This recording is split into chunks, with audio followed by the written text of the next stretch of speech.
Good evening, one and all.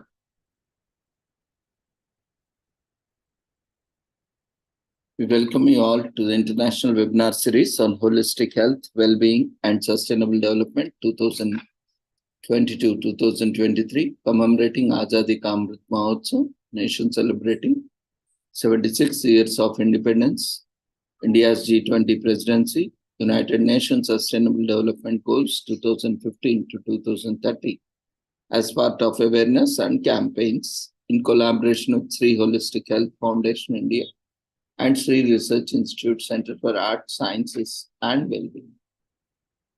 Before we start our sessions, let's take the blessings of Almighty.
कुरुत्वं कल्याणम् आरोग्यं धनसम्पदः शुभं कुरुत्वं कल्याणम् आरोग्यं धनसम्पदः शत्रुबुद्धिविनाशाय दीपज्योतिर्नमोऽस्तुते दीपज्योतिर्नमोऽस्तुते शुभं कुरुत्वं कल्याणम् आरोग्यं धनसम्पदः शुभं कुरुत्वं कल्याणम् आरोग्यं धनसम्पदः.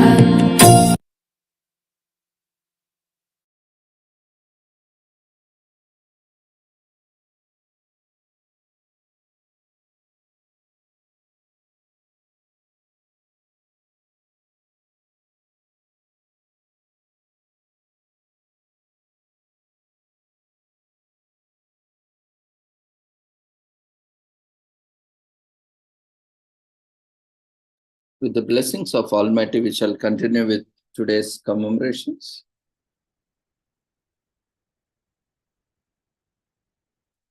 Today, we are commemorating Angola Independence Day, which is celebrated on November 11th every year in Angola, which is found on the west coast of the African continent. So this country has achieved independence from the Portuguese after a war that has lasted over 13 years, which is known as Angolan War of Independence. The war began when people rose against being forced to grow cotton by the Portuguese leaders and ended up a coup with the military, by the military that overthrew the dictatorship in Angola. So this is a day with celebrations, with parades, official ceremonies, and other festivities across the country. So Angola Independence Day is commemorated every year in Angola to celebrate the day when Angolian War of Independence officially ended and the Portuguese government signed the Alvor Agreement. So the Portuguese started making inroads into African countries with the intention to conquer them and use the countries for minerals and other resources and slavery.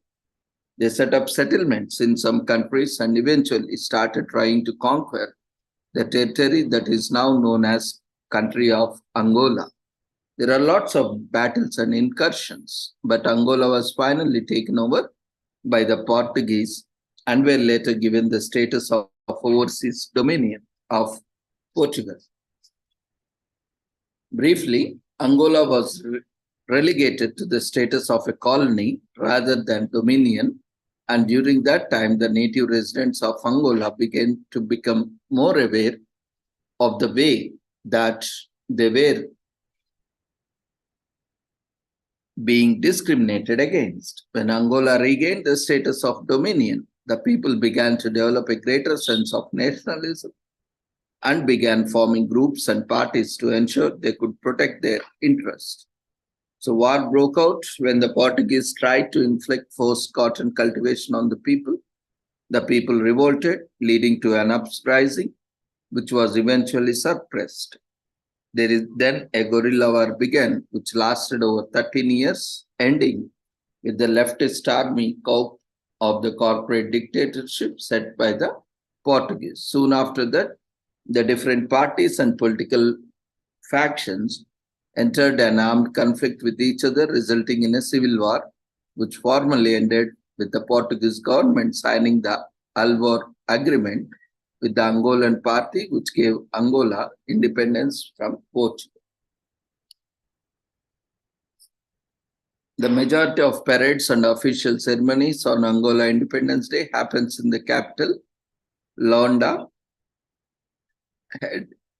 So head over to Ngombota district, the National Assembly, to witness the ceremonies yourself.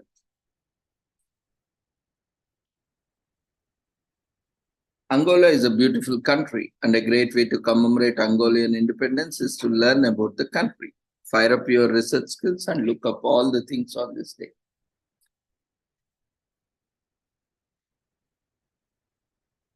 The Portuguese overseas wars included the independence wars of Guinea, Bissau, and Mozambique. It was part of a wider war. There were three nationalist movements and a separatist movement that were all working towards gaining control of Angola, as the war was multifactional. So, concerned with the possibility of a Marxist government, the US supplied arms to the UPA, which later became the FLNA, which is one of the faction. So, the May 1975 to 2002, the Angolian civil war that became informally devastated the country over the few years. Rhodesia, South Africa, and Britain were all involved in the conflict.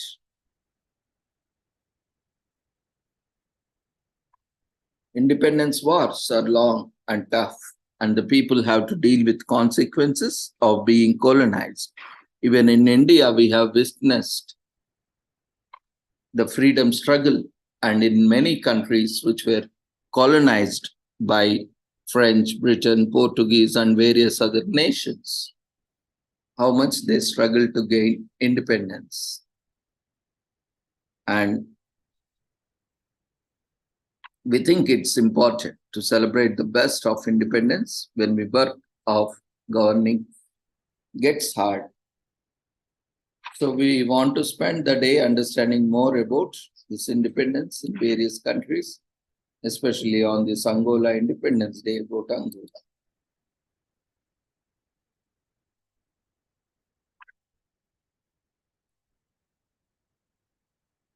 Today is also commemorated as Death Duty Day.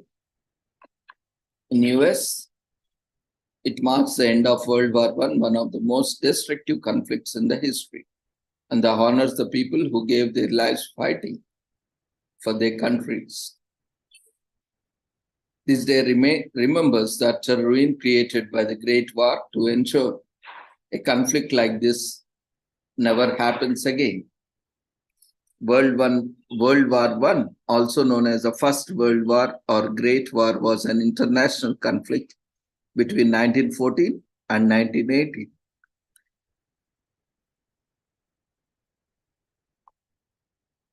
It involved most of the Europe, including Britain, France, Russia, Germany, Australia, Hungary, and Russia, as well as the US, the Middle East, and other regions. The primary conflict of the war was between the Central Powers, Germany, Austria, Hungary, and Turkey against the Allies, France, Great Britain, Russia, Italy, Japan, and from 1970, the United States. So the Great War began when Archduke Franz Ferdinand, heir to the Austro-Hungarian Empire, was shot to death along with his wife by a Serb nationalist named Gavrilo Princip in Sarajevo, Bosnia. So the Archduke's death sparked the tensions brewing throughout the Europe for the past 20 years and set off a rapidly worsening chain of events, ending with Germany invading neutral Belgium. Soon Britain, France, and Russia also jumped into the fray.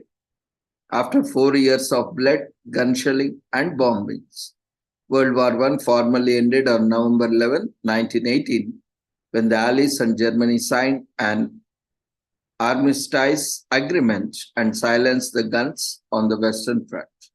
It left 9 million soldiers dead and 21 million wounded. Germany, Russia, Austria, Hungary, France, and Great Britain lost nearly 1 million or more lives each. Moreover, approximately 10 million civilians died from massacres, starvation, military encounters, exposure, or disease.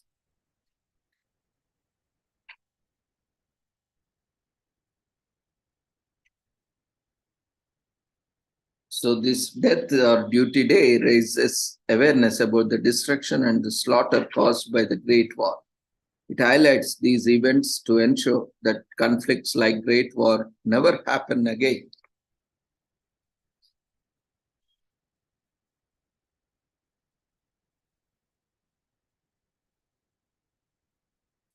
So today is also commemorated as French Armistice Day in France. Armistice Day is a day on November 11th in France, commemorated every year the signing of armistice between Germany and the Allies that led to ceasefire and finally put an end to the World War in 1918. So it's a time of happiness that commemorates the end of war, but at the same time, the day is also observed in honor of veterans who lost their lives for their country, known as Jour d'Armistice in French. A 1 minute silence in remembrance of the fallen is held at 11 a.m. in France, with military parades organized across the country for the rest of the day. Today is also commemorated as French Guiana Armistice Day. The island of French Guiana observes Armistice Day every November 11 to honor soldiers who fought for the French during World War I. In particular, day also commemorates the armistice agreeing to cease all war activities signed by the Allies and Germany. Armistice Day is a significant day for the Allied countries and Commonwealth members, many of whom observe this day on November 11.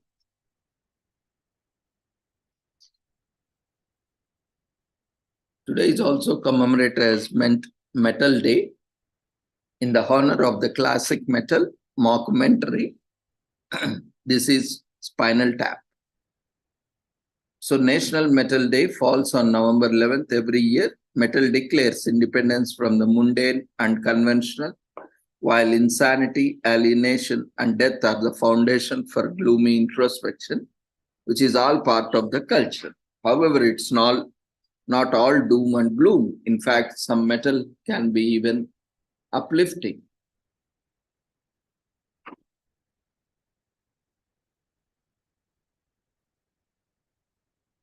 So the famous This is Spinal Tap scene explains how the band's amps go up to 1 louder than 10 is the basis for National Metal Day's unique date. Moreover, the day was first celebrated in 2011, so it was 11-11-11 by 24-hour music network VH1 Classic.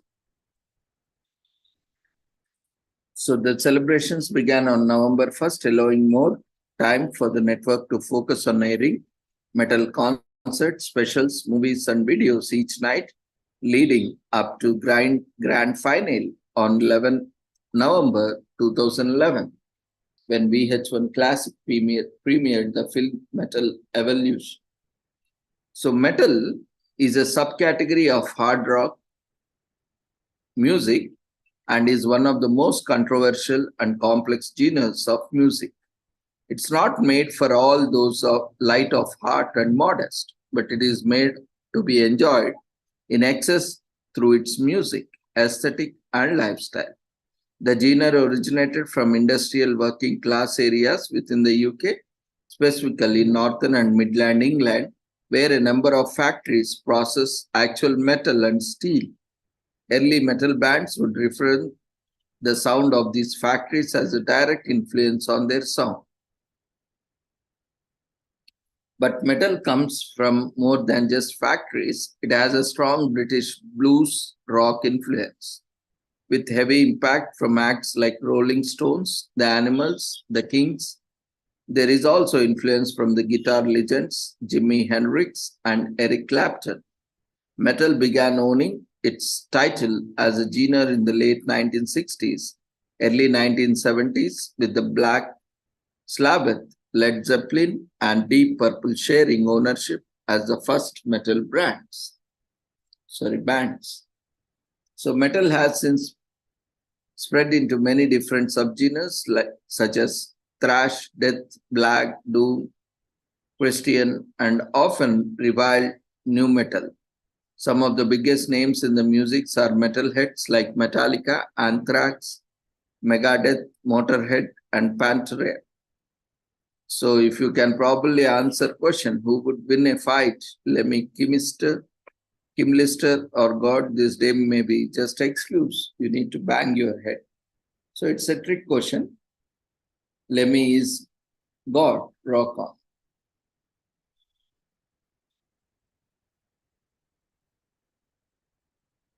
So mind-melting metal, it's addictive. A metal fan in Sweden claimed and received disability for his metal addiction because his attendance at 300 concerts during 1 year rendered him helpless and unable to work. A parrot was the lead vocalist of a death metal band. Anyone can sing lead. In Finland, there are dinosaurs, heavy metal band that all the rage with kids. So you are never too young to rock. Iron Maiden's Bruce Dickinson is a professional airplane pilot who flies Air Force One and band's private plane. Metal goes sky high. And Dave Mustaine of Megadeth chose heavy metal as a carrier to irritate his brother-in-law who punched him for listening to Judas Priest. So it's an unusual career choice. Heavy metal or just plain metal to most fans is characterized by a long, over-amplified guitar riffs. The wild-haired musicians wail their guitars like weapons to the delightful cheering of their fans, and it's loud. It glorifies the occult. Metal's music seems to idealize the occult and Satan specifically. But the devil is not the one to cast you down and dance on your soul. Metal Satan is like the ultimate rocker, a guy who jams all day and night. But in the hell, there's a party going on that never stops with all the debauchery, sex, and drugs that is fun. The fashion is metal is heavy with inverted cross devils, head necklaces, and lots of leather. It's an acquired taste which glorifies the occult.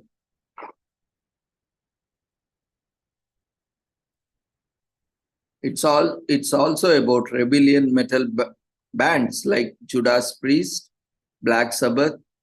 Marilyn Manson takes pride in running against the grain. These bands believe that being authentic about your art and your inner self is the only thing that matters in a wasteland of commercialism. But of course, it never hurts to sell lots of albums if the search for the naked truth offends society. They are not the folks to invite for a tea party. Today is also commemorated as National Education Day in India. It marks the National Education Day to memorialize the birthday of Maulana Abdul Kalam Azad, the first Minister of Education for Education in India. So his exemplary contributions to the field of education and institution building paved the way for country's modern system. Reputed as the main architect of the education, he served as India's first vice president as well as the first education minister from 1947 to 1958. So now all education institutions in the country mark the day with seminars, essay writing, workshops, and rallies with slogans on the importance of literacy and India's commitment to education. There are nowadays a strong criticism on this, that in his era, and he directly or indirectly paved the way for Islamization of education by removing values, moral ethics, which was, and also the traditional education that was existence in India. So he tried to remove all the traditional format and try to westernize the education. Today, we are seeing the effects of such education is that critics made by many learned nobles. Anyway, that is, we have seen that history, lot of, bad decisions or some decisions which have been turned out into blunders and created a lot of havoc and chaos in various systems. But these are all, criticisms with certain evidences, both empirical and scientific. At the same time, see, even as we are not completely aware of the consequences of the decisions we take in most of the cases, so that can always leads to such things which are beyond the scope. So sometimes it may be too late to correct, or sometimes it's beyond our scope of correction or change. So many things that happened in the history, if we look at history, many people, many kingdoms, many kings, many things, many leaders, ministers, policy makers, even common man or woman also have many such mistakes or wrong decisions that have taken a toll on them as well as the society or nation at large. So anyway, we will not get into that much, because at that time, because there is a subjective thing which is influenced and lot of bias that are prevalent. So there are a lot of factors, not just one. Anyway, we'll not get into all those things. But the purpose of this education is to make good human beings with skill and expertise. It should not be used for any other purpose like communalization of education or westernization or acculturization of education, which is alien to that place. Anyway, so the purpose is to enlighten human beings, and enlightened human beings can be created by teachers. So to promote education and propel the careers of students, education is important.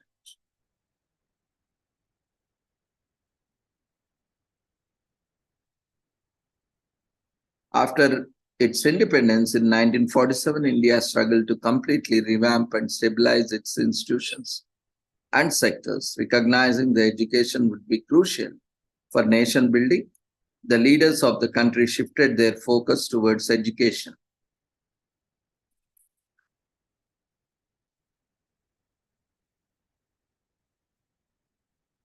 So, Speaking in 1948 at All India Education, he highlighted the importance of birthright of every person to receive basic education necessary for their well-being without foregoing their duties as a citizen.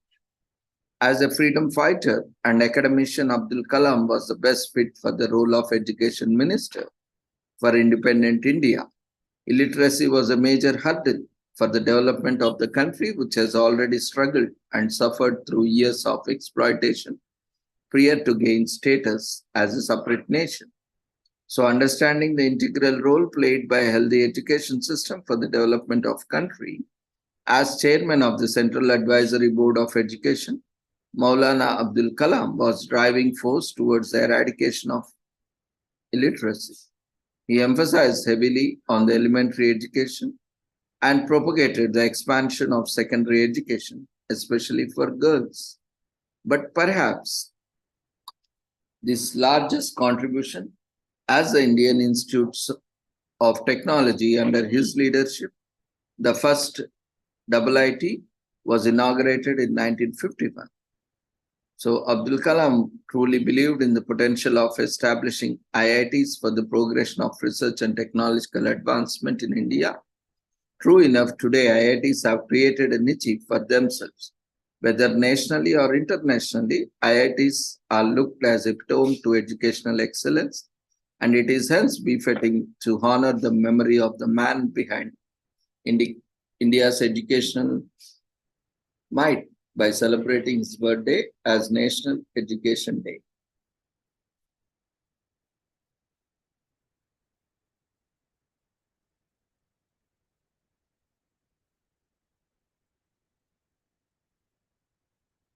Literacy is still a big problem in modern India. Fortunately, there are a number of organizations doing great work towards this cause. Donate and do your part in elimination of literacy. The Right to Education Act makes education compulsory and free for children aged between 6 and 14 in India. With the second largest population in the world, it is not surprising that India has the second largest school system in the world after China. India states its vast education system as a primary contributions towards its fast-growing economy, increasing the budget for it by 80%. In recent years, the pen is mightier than the sword. Despite limitations, many children in rural India dedicatedly travel far to attend the school. 1 in 40 schools in India are in open spaces or based in tents.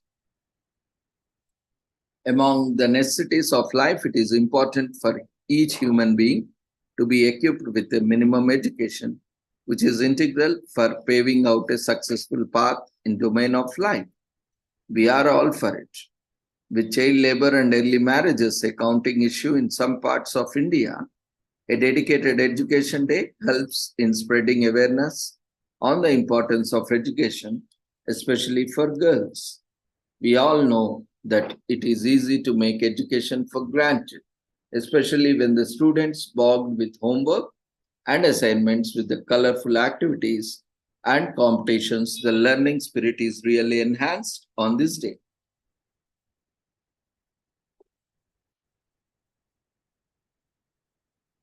Today is also commemorated as National Indiana Day in US. Indiana is the 38th largest state and the 17th most populous state in the United States of America. Indianapolis is the capital of Indiana, and the state is home to many industrialists, entertainment professionals, miners, and farmers. National Indiana Day was created to celebrate Indiana and Hoosiers, a term used to describe the natives of Indiana, to celebrate their achievements and high spirits. It is said that the first people to settle in Indiana were the Paleo-Indians, who moved to Indiana in 8000 BC at the end stages of Ice Age.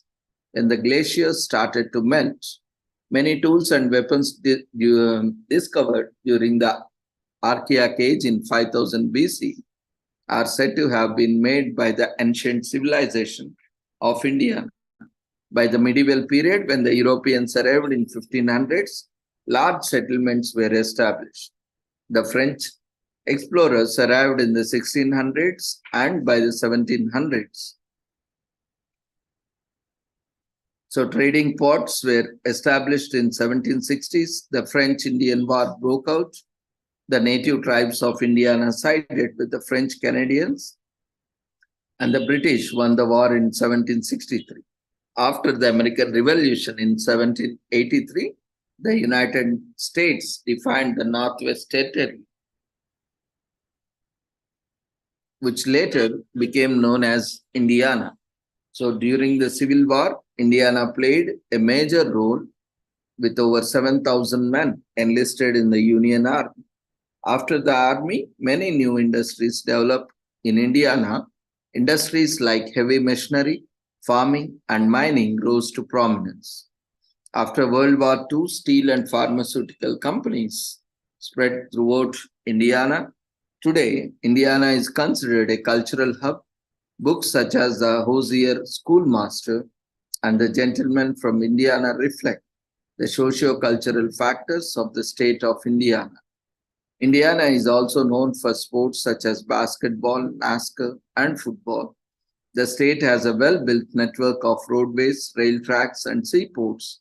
Indiana is home to many well-known politicians, singers, and poets, and is famous for its Hoosier hospitality. So National Indiana Day was created to give recognition to Indiana and its people.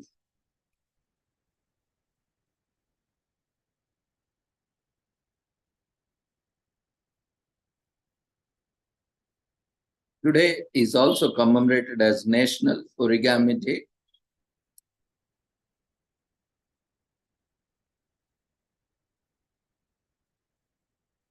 Originally called as orikata, origami originated in Japan as early as 105 AD before Japan's Industrial Revolution in the late 19th century, and only elites had access to the materials necessary for creating such geometric folds. Today, practicing this ancient art. Today, anyone with access to paper and a flat surface is welcome to give it a go.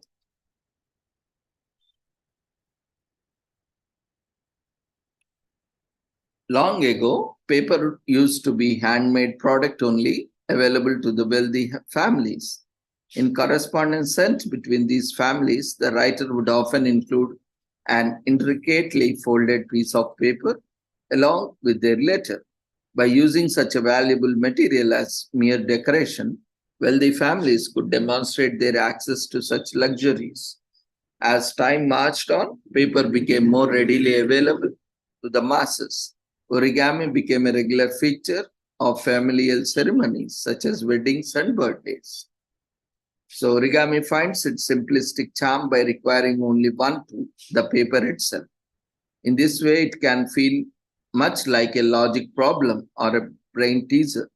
However, origami's modern cousin, kirigami, allows use of scissors and glue.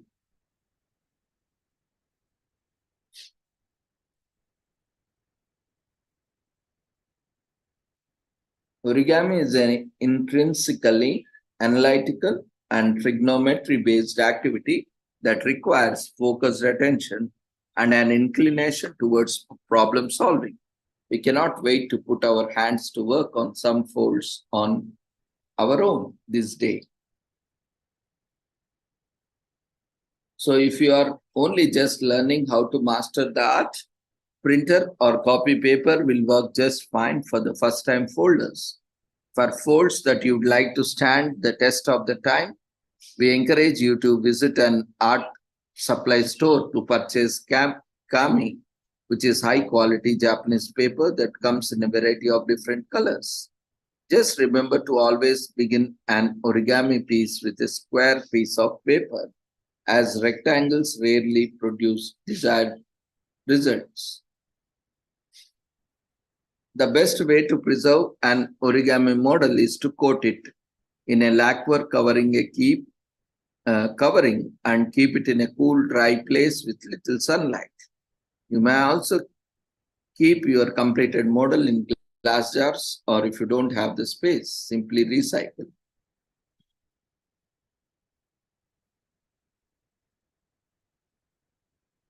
Origami is as large as the original piece of paper will allow. At the yearly Origami USA convention in New York City, practitioners create massive works of art that are sometimes even taller than artists themselves.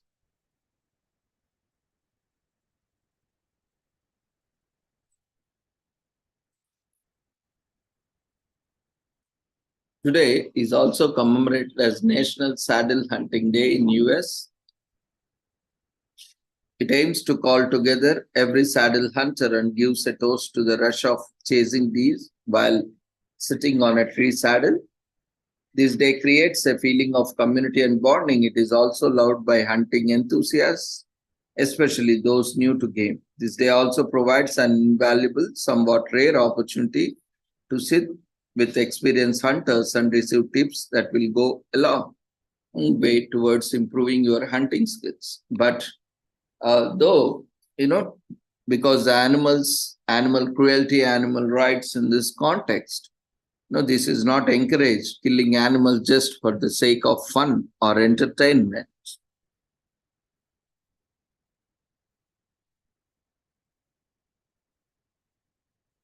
Today is also commemorated as National Sunday Day in US. So sweets, desserts don't get much more distant than marshmallow, chocolate, or strawberry sundaes. So let's enjoy every minute of this day. You can visit a fun local ice cream shop or simply whip up one at home. It's a treat either way. Of course, anything ice cream related seems to brighten things up, but this one is especially enjoyable. Sundays first appeared around 1881 in the town of Two Rivers, Wisconsin, when a man named George Haller asked his friend Edward C. Berner, the owner of a soda fountain, topped a dish of ice cream with chocolate sauce modeled after ice cream sodas. The magnificent creation only cost a nickel and skyrocketed in popularity but was sold only on Sundays.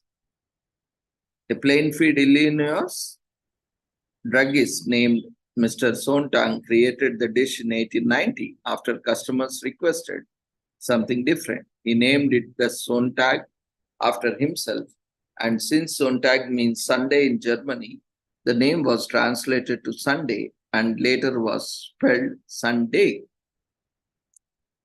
It's not Sunday, it's Sundae, though it's spelled like Sunday.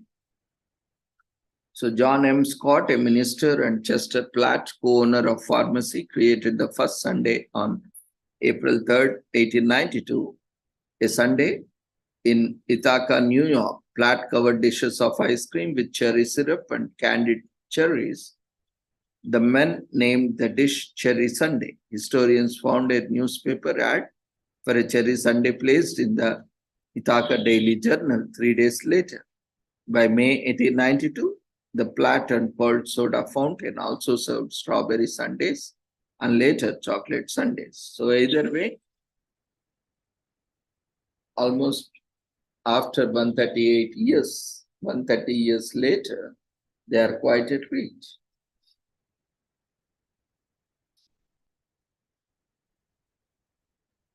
Today is also commemorated as Puerto Princesa Underground River Day in Philippines, which is celebrated on November 11th every year, honors one of the Philippines' most popular tourist destinations, the Puerto Princesa Underground River National Park, which is situated approximately 47 miles northwest of Puerto Princesa within the St. Paul mountain range. It has been designated as UNESCO World Heritage Site because it encompasses a mountain to sea ecosystem that contains some of the most notable intact old growth forests in Asia.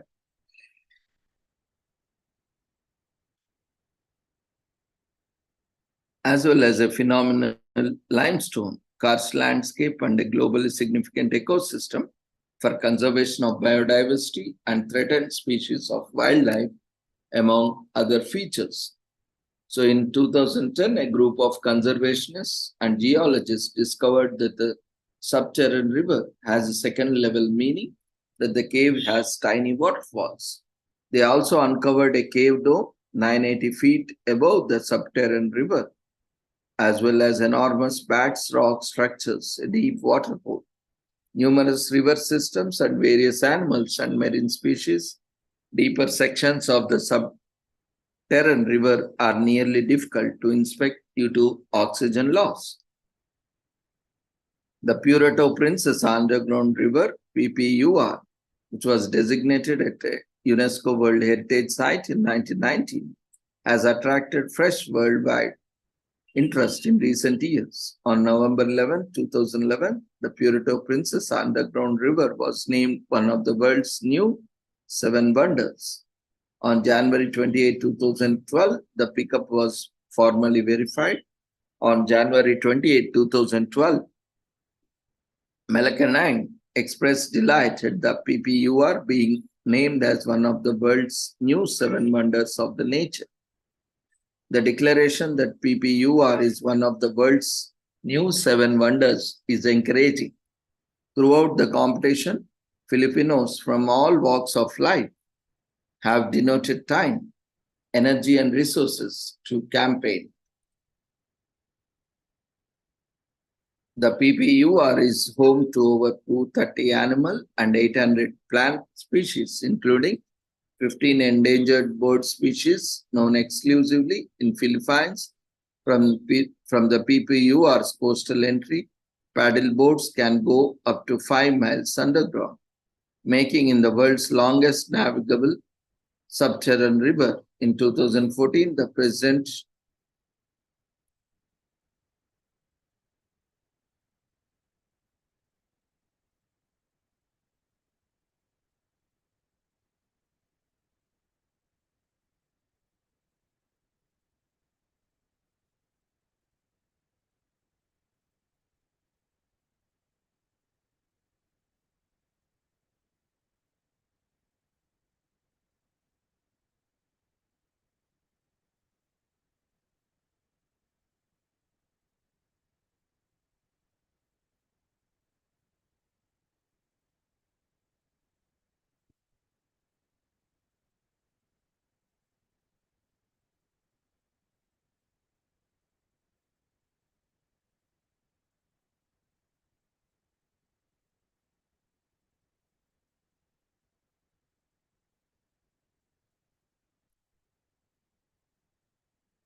today is also commemorated as Remembrance Day in Canada, UK,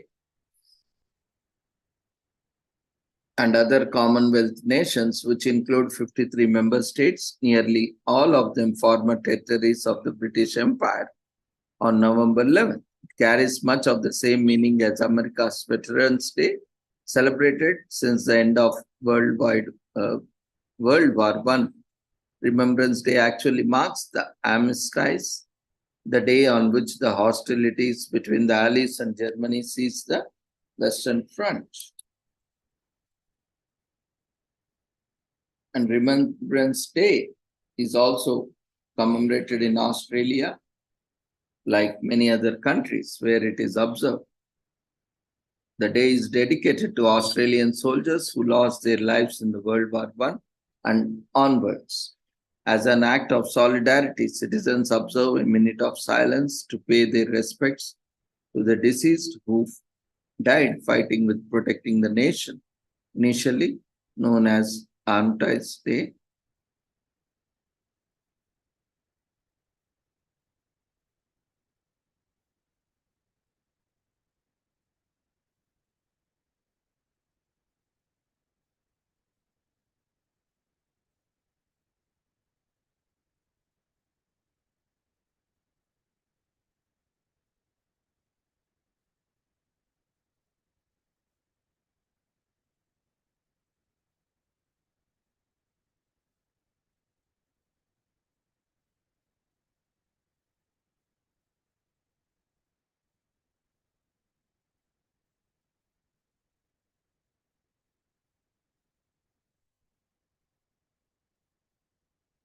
So, as an act of solidarity, citizens observe a minute of silence to pay their respects to the deceased who died fighting while protecting the nation.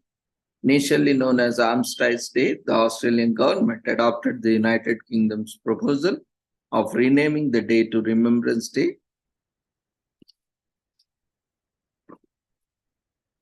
So today is also commemorated as Veterans Day in US.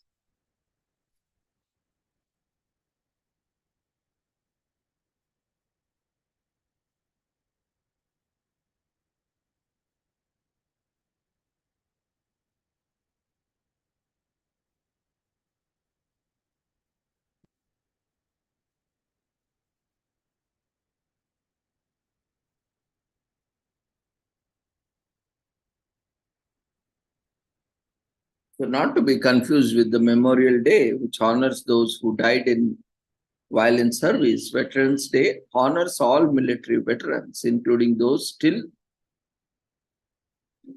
alive and with us or with us.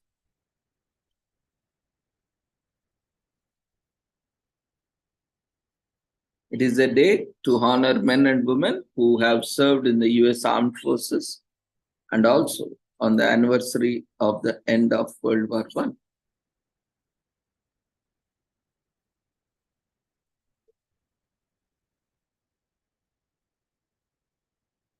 So with this, we shall end these commemorations for the day. Thank you everyone for joining.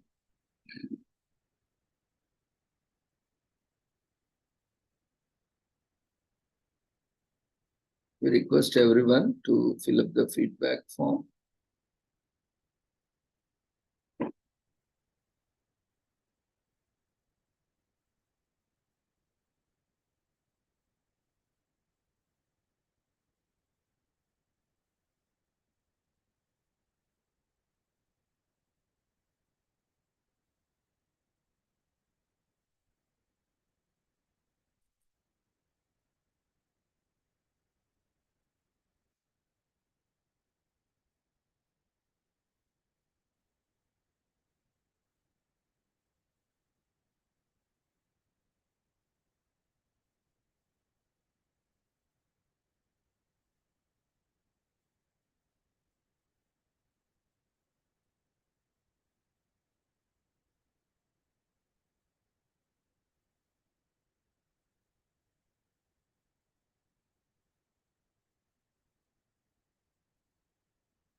The feedback form has been raised in the form of polls. We request everyone to quickly fill the feedback form and wishing you all a happy weekend and also Deepavali.